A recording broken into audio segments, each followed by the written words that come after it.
It's 4 p.m. You've been taking notes for a class, but you want to take a break and recharge.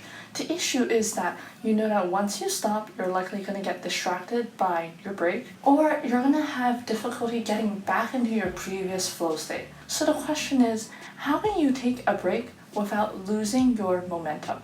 Well, before I dive into the answer of this question, let's first explore the idea of attention residue.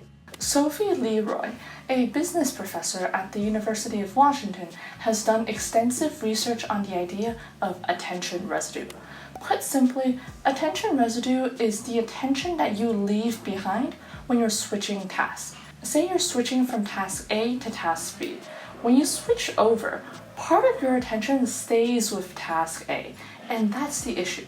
When you're taking a break, if you're taking a bad break, part of your attention gets stuck during that break time, and even when you're trying to go back to work, part of your attention is left half behind.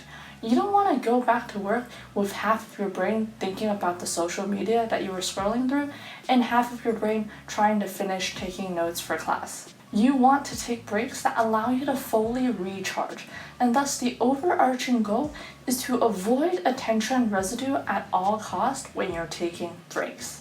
Cal Newport, the author of Deep Work, has a few mental frameworks or principles that he uses when deciding on how to take a break.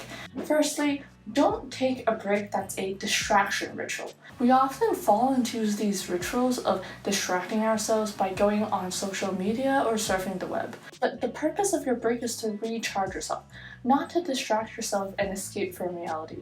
Do you really feel recharged after you're done reading all of your friends' IG stories? The second principle is to not switch your attention to a similar task. Say you're writing a paper for a class. You don't want to take a break and spend that time planning out an essay for another class.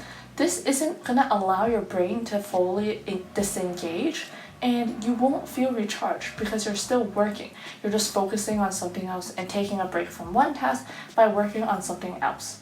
After you finish that break and go back to working on your original task, your brain is still going to be thinking about what you were doing during your break, and that's not a good way to recharge. Finally, don't switch your attention to starting another task that's going to be a time-consuming rabbit hole, even if it means that you're gonna be productive.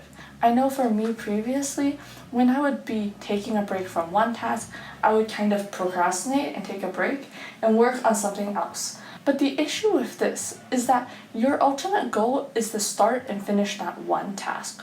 If you take a break and start working on something else, that's going to be consuming your attention, so that once you finish your break and you switch back to your original task, part of your attention is still stuck thinking about the other assignment. So how should you take proper breaks to recharge?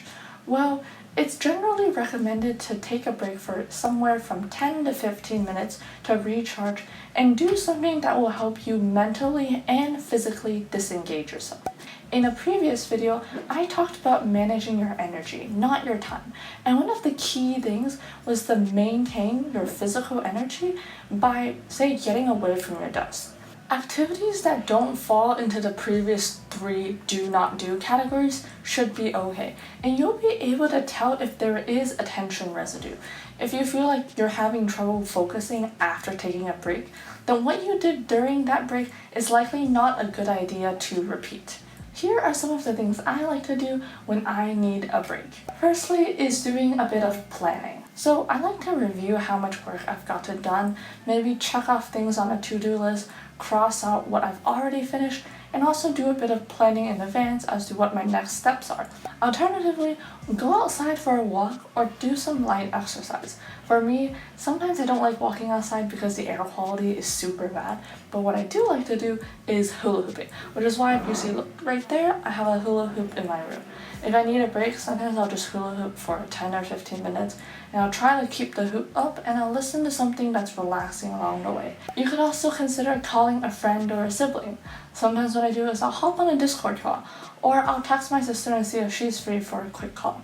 It's nice to have some interactions with other people when you're sitting at your desk by yourself for such a long period of time, and it's a nice way to switch gears and slightly be more social and just chill and relax for a bit before diving back into your work. If you're not the super talkative type, just get out of your seat. go get some water, or get a quick snack.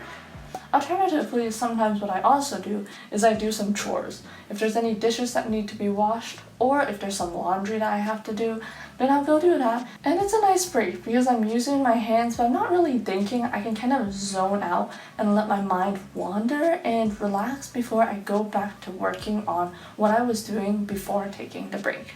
To sum it up, when you're taking breaks, you want to avoid attention residue at all costs.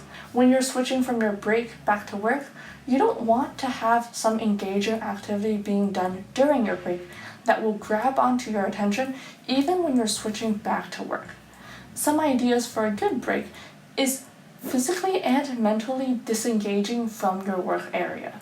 This way, you can feel more recharged and refreshed after taking a break and get straight back into that flow state when you sit back down at your desk to continue working. If you found this video helpful, check out my other video on how I manage my energy instead of my time. I think that energy management is sometimes more important and more useful than time management, so check out that video for more information. Thanks for watching, and I'll see you in the next video. Bye bye!